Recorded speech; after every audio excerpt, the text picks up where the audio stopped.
Good afternoon, everyone. My name is Won-Ha Kim, and as the director for the Institute for Health Policy and Leadership, it's my pleasure to welcome all of you to our Spotlight on Health Policy on Food Insecurity. So for some of you may know this already, but we at the Institute for Health Policy and Leadership host what's called Spotlight on Health Policy every couple months, and we like to feature certain topics.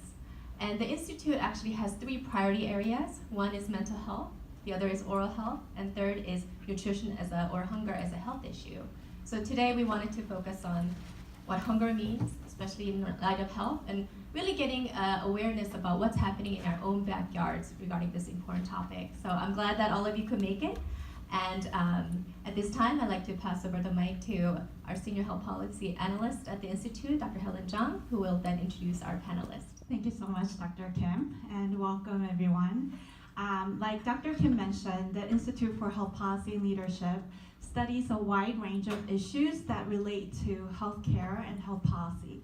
But there are certain topics that we pay special attention to, partly because they are timely and important, but also because we feel that the Institute, as well as Loma Linda, as a university and as a health system, can make meaningful contributions to. So hunger and food insecurity are one of those issues. So I'm not sure if you have the same issues like I do, but a lot of my friends don't understand exactly what I do here at the Institute.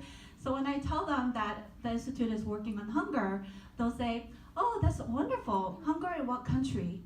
Unfortunately, hunger is happening in the United States, and it's happening right here in San Bernardino County. Many of the families in San Bernardino County don't know where their next meal is coming from, and far too many of our children go to bed hungry. Some of you might know this all too well, but there might be some of you that had no idea that this was going on.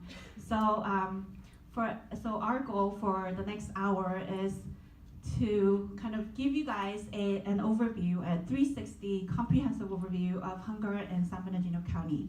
And to help us do that, we have 4 experts in our panel. So without further ado, I'm going to introduce our panel to you. So to my immediate left, we have Brandon Romano, who runs the food bank program for Community Action Partnership of San Bernardino County.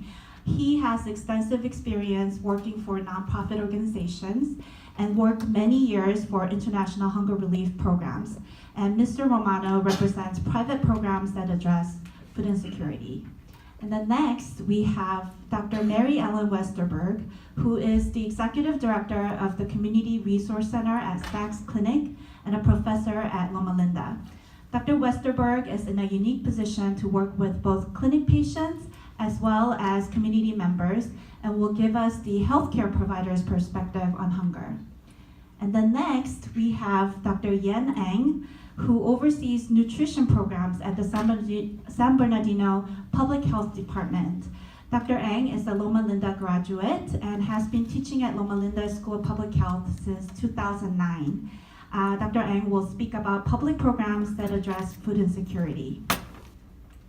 And last but not least, we have Mr. Jose Robago, who manages the food program for the juvenile correction system. So we learned that there's a link between crime and food insecurity because a lot of the recidivism in San Bernardino County come from people committing petty crimes because they're hungry and they want to get food. So we're very excited to hear from Mr. Robago today, as well as from everybody else. So what we're gonna do first is we're going to listen from our panelists, and they're going to share their insights and experiences, and then we're going to open up the floor to the audience for some Q&A.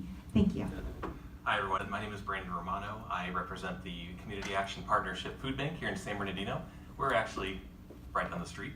So if you haven't come to visit us, please do. And we love volunteers. Was it a shameless plug for volunteers? It was. That's okay. I work in nonprofit. That's kind of what we do.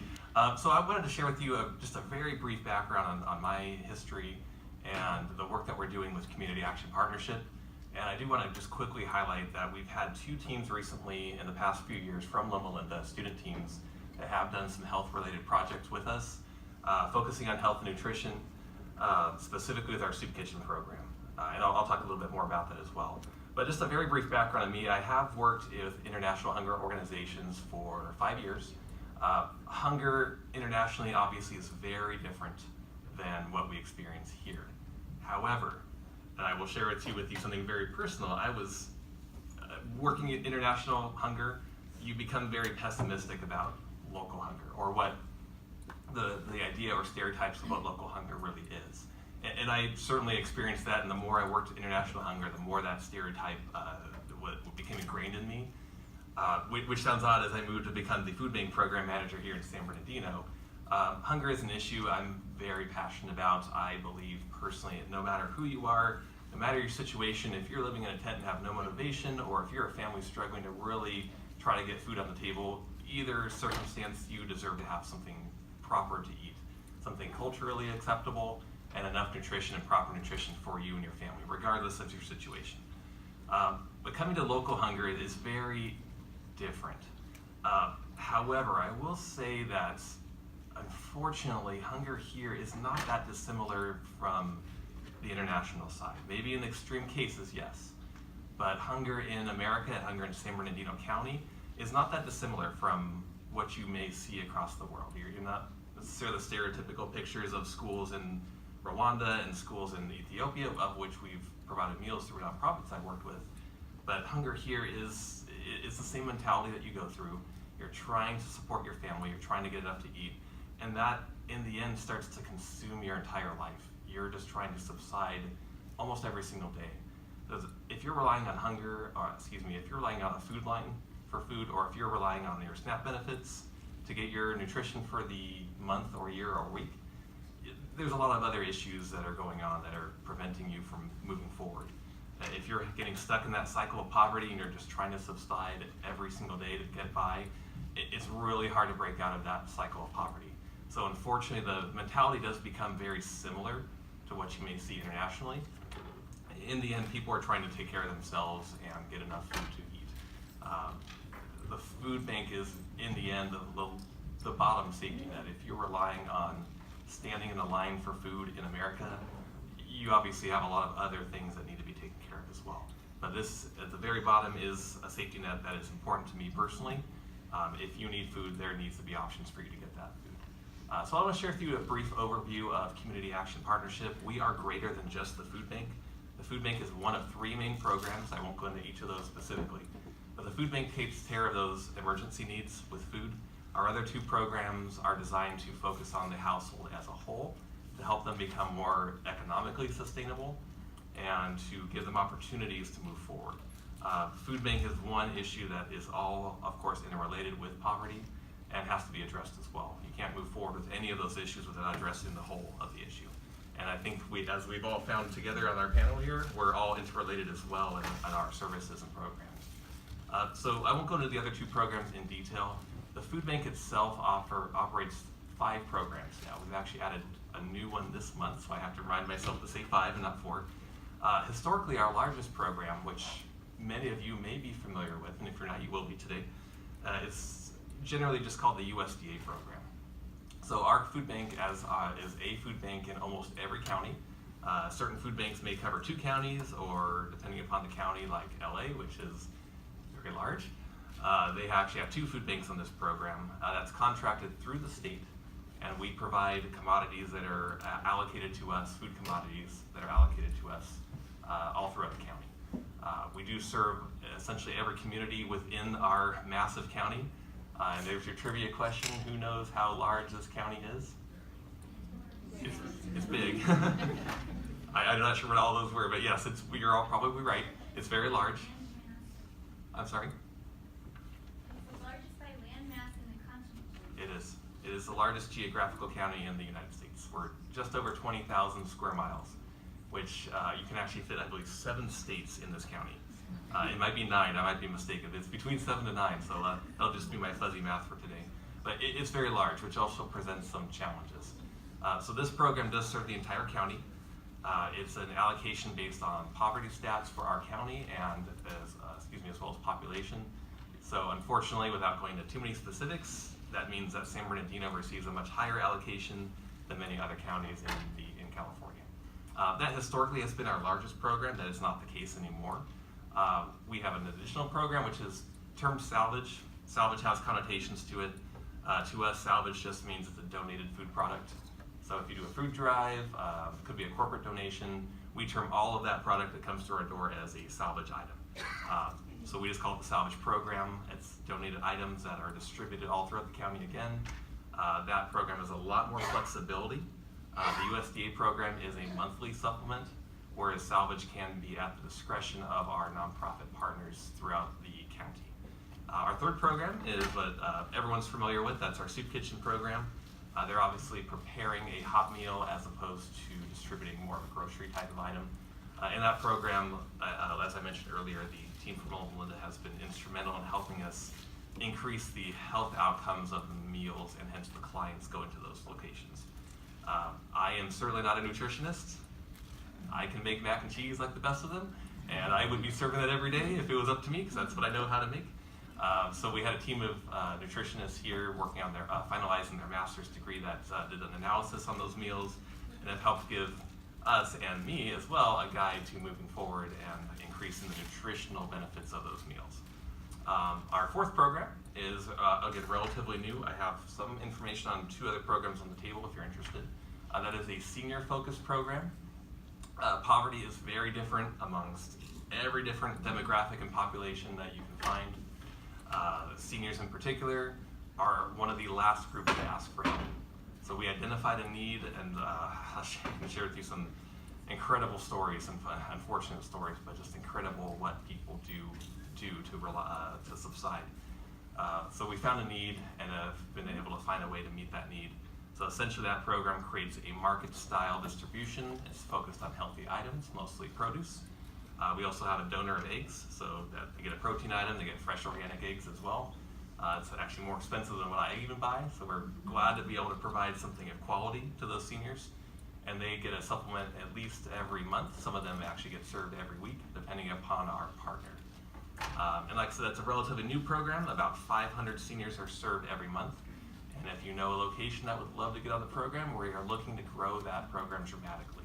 So please talk to me about that. Our fifth program, our final one, which is new as of this month, which is something you can participate here as Loma Linda, the university. And that is another population that is historically been invisible, I want to say, in hunger. And that's the student population. There's stereotypes of ramen and the pizza boxes in the corner, which is my dorm room. You're laughing because you probably have those in your dorm room now.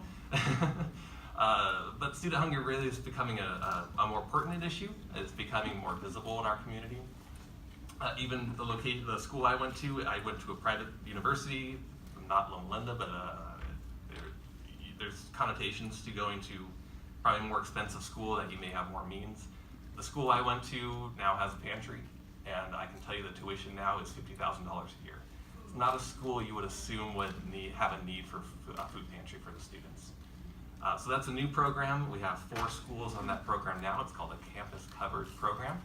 And it's simply a food pantry for college students who are struggling to get by. We don't want food to be a reason why they have to drop out and not pursue their education. In the end, that's what's really going to help them not get stuck into a cycle of poverty, is continuing on and forcing yourself through.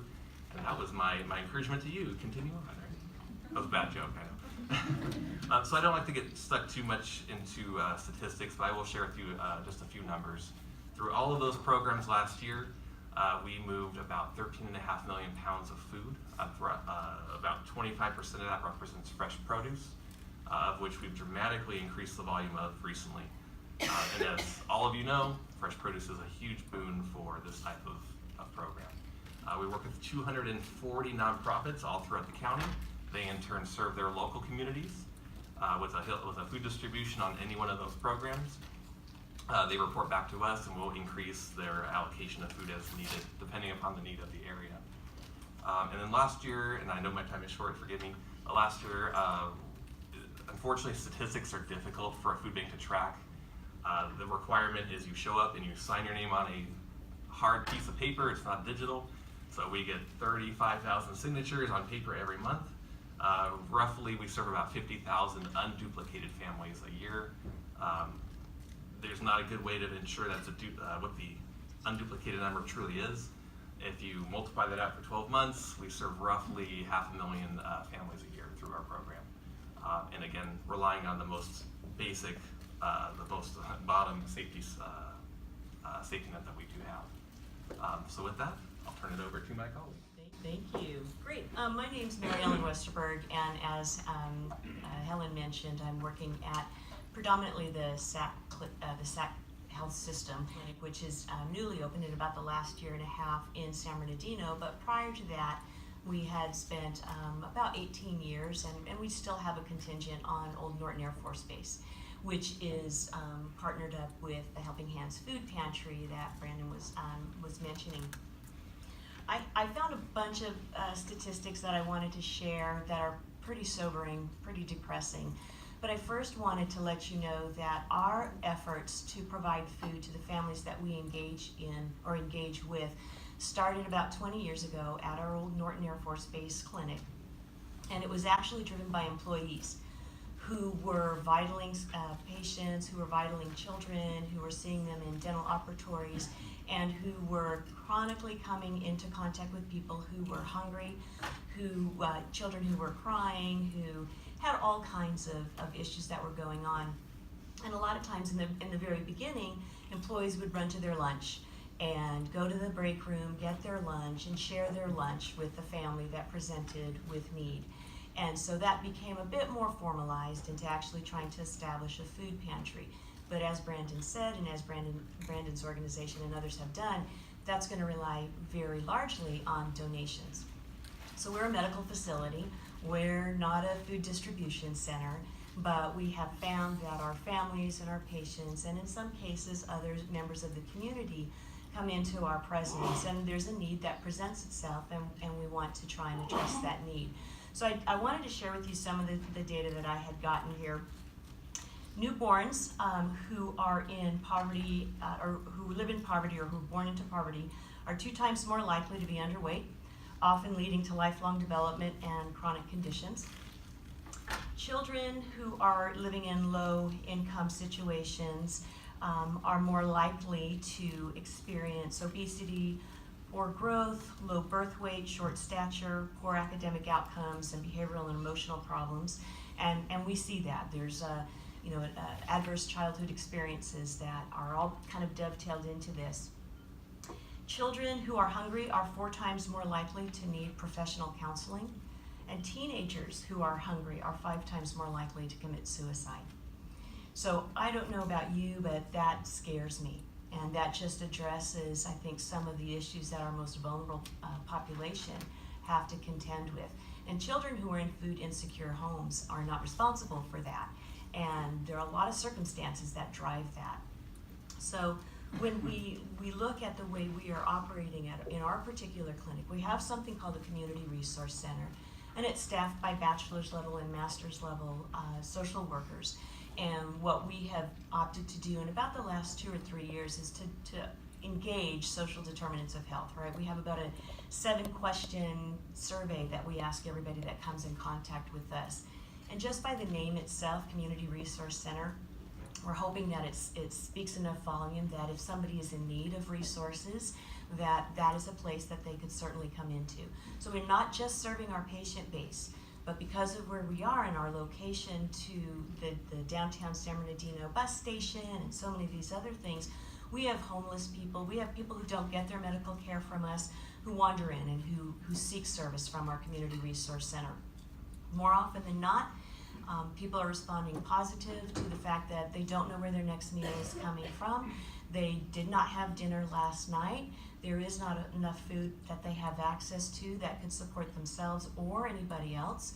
Oftentimes adults in households are eating less than they might normally do so that other people in the household can have enough food at that particular meal or during that particular week. So once we get this kind of information, we are, as I said, a medical facility. We're not a food distribution center, but we do make every attempt to send that person or that family out with enough groceries for at least 1 week. In addition to that, then what we are giving them are the local resources as far as available food banks and other organizations that they might be able to get more sustained food from. So it is imperative that we do something like this because as you know, in a medical facility, one of the things that a physician or a nurse practitioner or whomever might likely do is write a prescription. And oftentimes the recommendation for taking that medication is what? With food, right? So we have people who start to change that prescribed recommendation based on the fact that they don't have food. And so if they don't have food, they may have a thought that they shouldn't take that medicine either.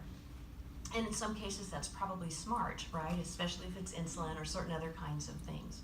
So we are seeing that people are having to make trade-offs. There's something now called treat or eat. And that's a condition that people are experiencing because they're making a decision between whether they treat a medical condition or eat. And ideally they would be able to do both, but that doesn't often seem to be the choice that some folks can actually make. So there are different levels of food insecurity. It's not just not having access to food, but it's what someone may have access to is cheaper, more calorie dense, less nutrient rich kinds of options. And so that's part of why we might see in a food desert a large volume of obesity, right? So they're still eating, but the quality of what they're able to get their hands on is challenged, and it's not ideal, and it's probably not something that we would want to recommend that anybody do on a long-term basis. So one of the things that we have also started to incorporate is we've got a produce garden or a vegetable garden, urban vegetable garden outside of our new clinic, and anytime we give a bag of groceries, we give fresh produce. They may not know what Japanese eggplant is, but we're giving it to them, we're giving them a recipe, we're giving them some new information that they may not have been accustomed to working with.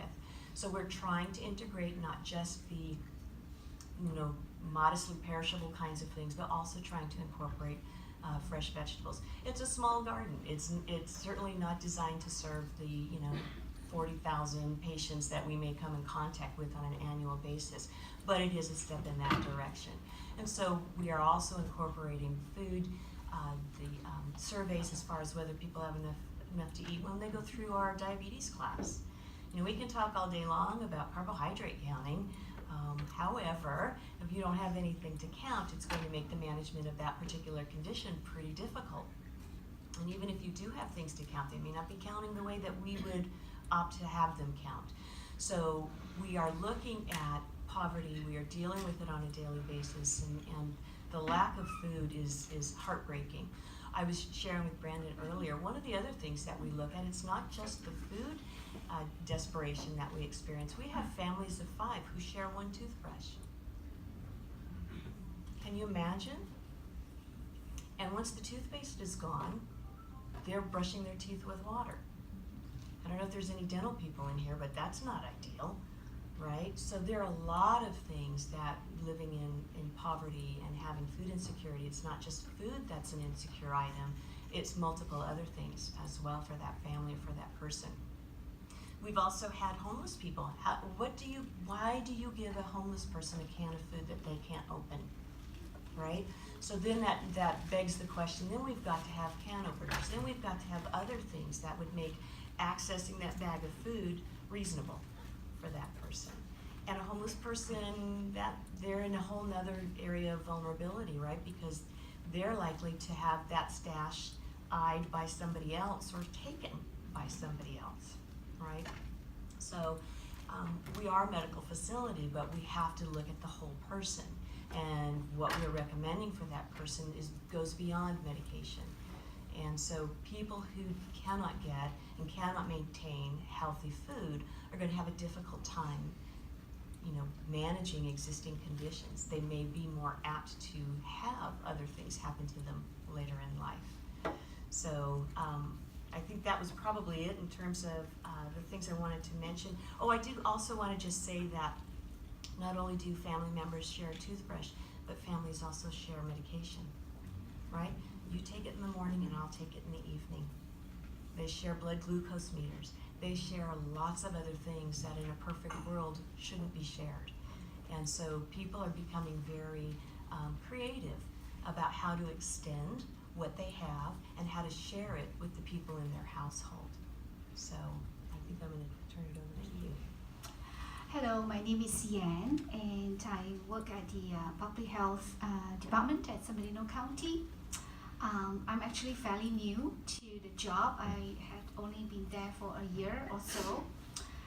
So I'm going to try my very best to give you statistics. I may have to refer to my notes, but I'm going to start off with my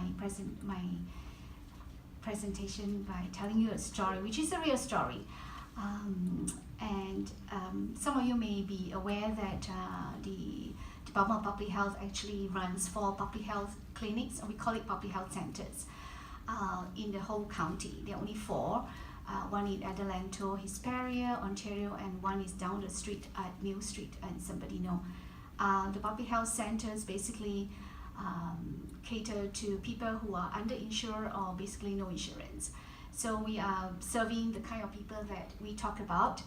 So there's this nurse that she shared with me this story that she encountered recently. She has been working in the public health center for many years. And as nurses, some of you are here, and she had a chance to talk to her patients about healthy eating, about how to incorporate medicine with food, and so on and so forth.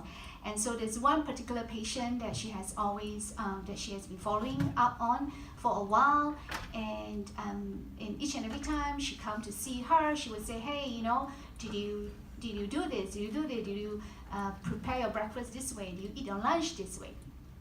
And so far she's not having much of a luck to getting her patient to be compliant as far as eating is concerned, or nutritious eating is concerned. So she get frustrated, just like many of us who are clinicians who work in the clinic, right?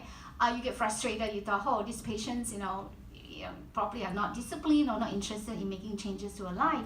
So one day she just decided to ask her simple questions. Do you have money to buy food? And the patient said no, right? So and then suddenly it just dawned on her, if she doesn't have money to buy food, everything else is just immaterial, right? Whether eating peanut butter sandwich or apple, it doesn't matter. She doesn't have money, period. But I'm telling you this story because it shows how disconnected we are as clinicians or as practitioners. Sometimes we are really disconnected with the reality of the people that we're trying to serve. I'm guilty myself sometimes that I find that I'm not sensitive enough to the people I'm trying to reach out to. So I think I'm glad this conversation is taking place in Loma Linda, because I have a dietitian who actually, we actually send one dietitian to serve the 4 clinics in the whole county, which I think is ridiculous. We need a lot more dietitians, by the way. But anyway, so I had a chance to actually go with her and see how she counsels her patients and things like that. And one of the things that I found, which really saddens me, is that sometimes the nurses or the doctors would tell patients to eat certain type of food, which to me, I personally would not have the budget to buy because it's expensive, such as organic food and quinoa and things like that. I've personally heard physicians and nurses telling patients to do that. And here we are, serving a low-income community where they don't even have money to buy maybe a bag of, tortilla or rice or whatever, So I think sometimes it kind of reminds us that we need to really speak the language that we're trying to reach out to, because these people are living in a very different world than we are. They don't shop at the kind of retail grocery shop that we do. Telling them to go to farmers market may not work. Telling them to go to Trader's Joe may not work. They probably don't even have food, right? To even go to a grocery store to buy. So what do we do at Public Health County? We don't provide, other than the 4 public health clinics I mentioned to you, where we send dietitians to provide nutrition counseling. We don't really provide direct services in terms of intervention, unlike our friends, two of them that spoke to you about. We don't. At Public Health Department, we basically, there are 2 things we do. We are trying to encourage partnerships, either at the state level, regional level, or local level through various partners, through collaborative efforts to create awareness of nutritious and health or wellness interventions. So we work through our partners, but we encourage the collaborations. And secondly, we also are in a position to devise or implement policies that will help our partners, such as food banks, such as even SAC clinic or any grassroots organizations to provide health interventions that are meeting the needs of the people. So that's why we do policies. And the 3 areas of focus that public health department has are healthy eating, physical activity, and the last one actually is food insecurity. So I thought it's just so timely. So these are the 3 areas that we focus on. And our emphasis is particularly on areas or communities with the greatest health disparities. And to that end, recently, the departments published a booklet actually that compile all the data they have had over the last 5 years based on the census, based on the population demographics and things like that. And we found something pretty interesting which I will try to share with you. So in the entire county, which we all are aware, there are about 2 million people living in this county, which consists of 24 cities. Our poverty rate, I know you mentioned 1 in 5, right? But the latest census actually is as high as, we are using 185 federal poverty line. If we use that standard, it's actually 40.5%. So it's a lot more people who experience food insecurity. It's more than the number that you quoted here. This was based on the latest data we have, which is 2016. And out of this 40% poverty, people who live in poverty, guess how many percent are experiencing food insecurity?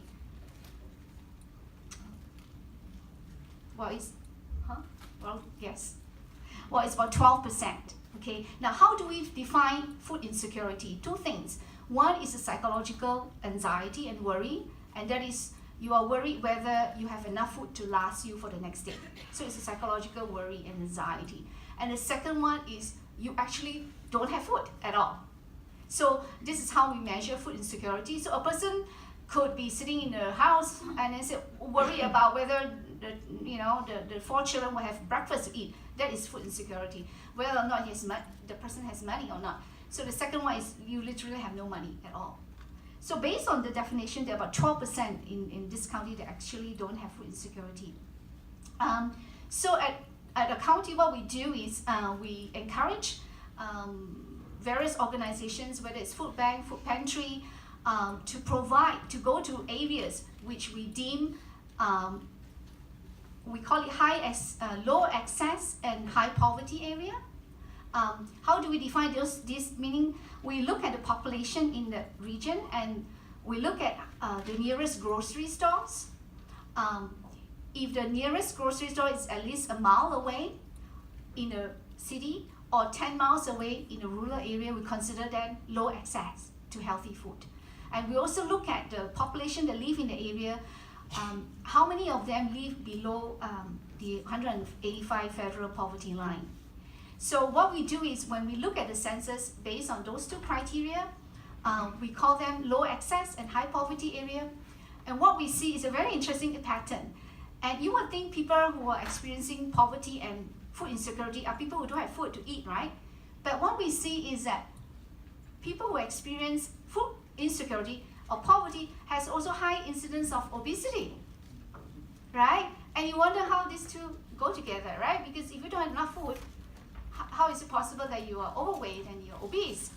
And so what we learn from our data is that people who live in high poverty and low access area, even though they have low access to groceries, stores or retails that sell fresh food and fresh produce, there is easy access to fast food. So there are plentiful of fast food outlets in those areas. So you have on one hand low access to fresh food produce, but very high access to liquor store, cigarette store, mom and pop store who sell candies and ice cream and chocolates, and then you have McDonald's and In-N-Out Burger in the neighborhood. So because of these combinations, we have high poverty and high obesity. So it is a big problem, right? Because on one hand, you want to be able to make sure these families and households have food. On the other hand, you want to make sure they have healthy food, not just food per se, but you also want to make sure they have access to healthy food in an acceptable way, right? And what I mean by acceptable is that we don't want people to donate. A lot of times, I don't know whether you observe that, is that people would just give away food that they don't want to eat, whether it's expired or chips that's already expired or whatever, and then they give away to the poor. To me, that's unacceptable, right? Because every human being deserves healthy food, right? Regardless of the person's SES, right? Socioeconomic status. So, and this is something that we're trying to work on right now using the data that we have. We're trying to work with different partners, and we're trying to introduce some of the programs that we have at our county, which is federally funded by USDA, to implement those nutrition interventions in those census tracts that I just mentioned to you. My time is up. Thank you. Hello, everybody. I'm just kind of sitting here and kind of listening what they all are saying, and it's kind of like the same thoughts that I have, the same philosophy, everything that I'm thinking. They're kind of saying everything. Mary Ellen, everything that you say of medical and how everything else, the status of just about every point that you hit, kind of hits home here with me also. And same thing here. We're a little bit different, but we kind of deal with the same things. I've been with this department for 16 years. I've been entrusted for this position, overseeing service, for about 11. And to me, it's personal, because I do see that out on the streets and so forth. With us, we do meet their nutritional standards, but we still deal with these food insecurities. Some of the stuff is that some of the youth that come into our detention centers are homeless, so they don't know where their last meal is gonna be. And I see all this, let me backtrack a little bit. I see all this in the forms of grievances. Usually when the youth has a grievance regarding nutrition, they'll fill out the paperwork and then we go and talk to them. But a lot of them is because they've been homeless, they don't know where their last meal's been, or they drug use. They see that as an avenue instead of the drug use. The change of eating patterns, just like my colleague here said, that give them a bag of Cheetos and a Coke and they'll be happy. So they're either that or also medication that they come through that makes them hungrier than they do. The stress of being detained, where you go from freedom to going to a structured setting. Or it could be area specific, like the high desert, there's areas that affect that. What we do is we actually follow different regulations, which is Title 15 correctional, and also Title 7, which is a national school lunch program. We try to give the most we can for what we're allowed. Our kids eat about 3,000 calories a day, and we have to meet specific standards. Public Health does inspect us on a yearly basis. For us, what I've seen is that I think that education is the most important thing. Usually when we do get a grievance, we review it and we work closely with medical. We have a good partnership. We collaborate really closely with medical. And normally what we do is we have a form what we call a nutritional profile. So we ask medical to fill it out. It's when the kid was detained, the date, the weight, the BMI and all that. And then when we get the grievance, then we do the same thing and we view at that. I could say 90% of the time they gain weight, but within proper BMI range. There's been times where our doctors put them on low calorie because they're overweight. So, that's a change of eating pattern. But I think the other thing is that education is important. So we sit down with the youth and we explain to them what we're doing and what they should be eating. Part of what we do in our Regulation National School Lunch Program is we send educational material to the units on a monthly basis. How to read a label, proper nutrition, calories, exercise, and everything like that. And for us, as far as in the term of grievance, I've seen a depending on the area. Like here at Central San Bernardino, a reduction by 50%, and I think some of it has to be with educating the youth of, you know, proper nutrition. Up in the high desert, kind of doubled. We did statistics starting with 2012. We were getting about one grievance every 10,000. At the high desert, it was maybe one every 20,000 meals. But then the change kind of took over where here in San Bernardino, it kind of cut in half. At the high desert, kind of doubled. So the statistics kind of changed over. We do offer a lot of different programs in our facilities, education, and so forth. We do participate also in the USDA commodities. We do that. We try to maximize our dollars. One thing that we do is, or have been doing for many years, is I've done the whole wheat bread for many years before even the regulations, Title 15, fresh fruit. So I think nutrition is very important for our youth. You know, same topics, how it affects them academically and socially. So, you know, it's personal for me too. So we do care. These kids are under our care, and we try to do the best that we can to give them the best nutrition possible. Thank you. I'm a palliative care chaplain in Riverside County and a student in the School of Religion. My question for you is this: I'm hearing some issues about food donations and salvageable foods. How can community groups, and specifically faith communities, help to make a difference? What can we do? Well, I'll start, I suppose. Since we get donations every day, as I ran out the door, we had a donation pulling up.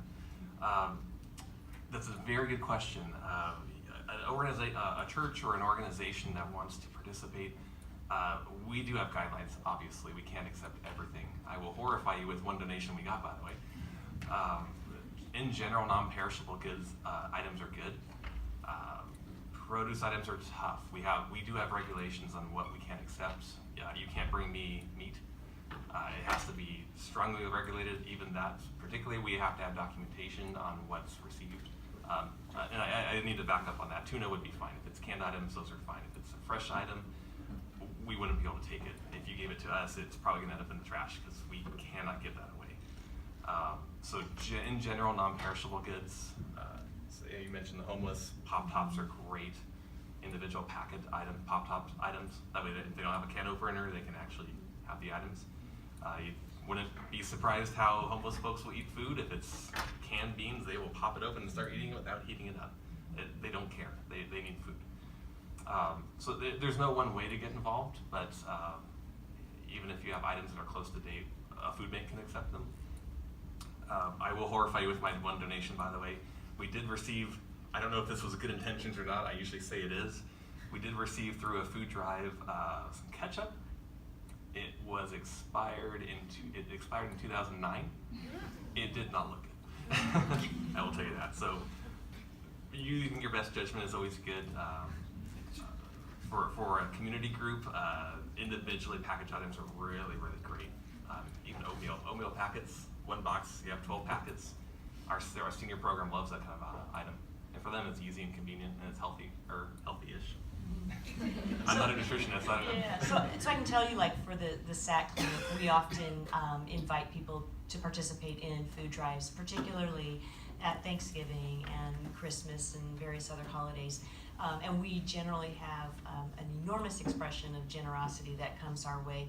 But we have received cottage cheese, and nobody knows where that came from, but it was just in a box of cans. So to Brandon's point, things that are sealed and even if they're close to date, we can still manage that. We do have staff, over this last holiday, we processed 5 tons of food, and that's my social workers doing something like that, and that's just, that's 5 people. So we are interested in doing that. We will partner with people because we realize that sometimes it's a one-time donation. The schools, various schools on the property or on the campus here have participated in that. Various departments throughout the medical center have helped us with that. So we also are very happy to provide a list of the kinds of things that our patients and our people most want and can use. So, peanut butter and rice and lots of different things. So anybody who would want to contact me at the SAC clinic, I can certainly share that list of the types of things that make sense for us to receive. So, as I said earlier, we're not a food processing center, and we have, a room that's about a quarter of this size, which is where our food is going. But like has happened in I'm sure in many other organizations, the holidays, there's a big push and people have on their radar that others need food, and then come about February, mid-February, all of that is off the radar. And to go back to Betty's point, when we've got, and to the other lady's point, what do we do with kids during the summer months? We feed them now. We feed them now. Fantastic. 11,000 meals last summer. Yes. And we're growing this summer. Yeah. It takes a village, and we sure would love anybody's help. Well, and to your point, when we have kids that are out of school, that may be the time where they're more likely to come in for a medical visit, right? And we can assess the family for what the needs are. But that's also a point where we may not be getting the same, rush of donations that we were getting earlier in the year. So any time of the year, we'll take donations. We're happy to provide a list of the things that people want and need, and we'll go get it. If you can't bring it to us, we'll find you. I mean, that's how passionate we are about serving the need. And just to go, just touch on your question a little bit, California found out that civil liability is a barrier to people and companies donating food to food, banks and food countries. So they just passed a legislation for this year saying that if you make a good kind of faith donation to a food bank or whatever, then you are exempt from any kind of civil liability. If you want to find out more about that, we have our policy briefs here, but we'll talk about that more later. Dr. Winslow? I think you may just have answered my question, but I have a couple of questions and then I'll come back to that one. So some of you have been at this for a while. Are we gaining on this at all? Are you encouraged or discouraged? During your time working in this area, has it gotten better or are we losing ground? It sounds like maybe we've gotten a little better. I just heard the encouraging news about summer programs. And so in that question is sort of tucked away, what is making it better? And then related to that is, if you were in charge of the whole territory here and you could change one thing, what would you change to make it even better? All right, also, and especially, and that goes to Helen's point, what if that would have anything to do with the policy? Because she just gave us one example of something that might change. At the policy level, it would make this better. As a whole set of questions. I'll just see what comes out of there. Wow. Well, I think first thing I would like to reduce the obesity prevalence among the poor. I think if you look at the data, the obesity incidence are actually the highest in the low-income community. And I think that shouldn't even happen, because the low-income community, they are already struggling with so many issues in life, right? Poverty has given them so many problems, whether it's violence or unwedded, a mom that is, teenage moms, and there's so many issues. And then top it all off is obesity, which is health issues. So, and I think that has a lot to do with farmers are not getting enough subsidy to do their business. That's why fresh produce are a little bit more expensive than, relatively more expensive than, let's say, McDonald's or hamburger. If I had a wish, then I would like to give some subsidy at the policy level to encourage more farmers to be able to sell their fresh produce at an affordable rate. And if I have a way, I'm going to discourage the fast food restaurants from entering the high poverty area. But I know this is just a dream, but that would be awesome. If we can just stop there and say, hey, don't come to the high poverty area, because you don't do that, because these people are already having enough in their life to wrestle with. Okay, so we're gonna take one more question. Okay, Gina Siako from School of Public Health. So I really appreciate that things are being done with regards to food insecurity, and most of what you have mentioned are more of a short-term kind of a thing. So when someone is hungry, give food. That's really important for them to be filled, because food is a need. It's not just a want. But I wonder, we can give fish, but the next day the person will be hungry. But we can teach them to fish as well. And you already have mentioned, all of us agree here, that poverty is very much the root cause of food insecurity. So is there something that is being done? Maybe some partnerships, or maybe a group, or maybe at the, for example, at the county level, something that is in place to actually seek out those people who are really very poor, struggling with getting food on the table, and then providing them a job. What's really the reason behind the poverty here? Is it because people are sick, because people don't know anything, or they don't have the skills, or is it because they cannot find a job? So I think, what can you say regarding this? Is there something in place? Well, I think one of the things that is influencing what kind of job or whether somebody can find a job also has to do with academic preparation or training and those kinds of things. And so one of the things that we see is that people who live in poverty may have a different academic achievement than those who do not. So I think that's part of what we're seeing in terms of getting a job. And just getting a job doesn't necessarily negate food insecurity, right? Because what's the wage and is it sustainable? I mean, that's why we have so many people living in poverty. They may have a job, it's just not enough to support themselves or their family. And I think to your point, you're absolutely right. We can give a bag of groceries for a week, but we're also trying to entice that person to come back and work with us so that we might be able to get them to fill out an application for whatever it happens to be, especially for those who have, you know, some training that might be able to be turned into a bi-weekly or monthly paycheck. But I don't know if the others have any thoughts about that, but you're right, and that's one of the examples that we give patients. We're gonna give you the bag of groceries, and that means we're giving you a fish, but we're also giving you these resources. We're asking you to come back so that we can work with you, so that we can teach you not only how to fish, but where to go fishing. And so I think that it's, I mean, I can't answer that in its entirety, and I'm sure there's other things that my colleagues might want to share. Yeah, actually, I'd love to chime in on that, and I would actually kind of answer your question, your previous question as well. Unfortunately, fortunately, it goes to every individual circumstance. There's a wide spectrum, as I mentioned, of poverty and individual circumstances in there. You certainly can't force anybody to do anything or to go get a job if they're not motivated, or those who are motivated can't find a job that may just need a skill set or to hone their skills more. I can give you one very specific example to that. And like I mentioned earlier, the Food Bank for Community Action, and I'm not trying to just make this specific to us as an organization, but the Food Bank is just one program of several. It is up to the client, as we would term them, the client, to take advantage of those other services, and there are many that don't, and there are many that do, of course.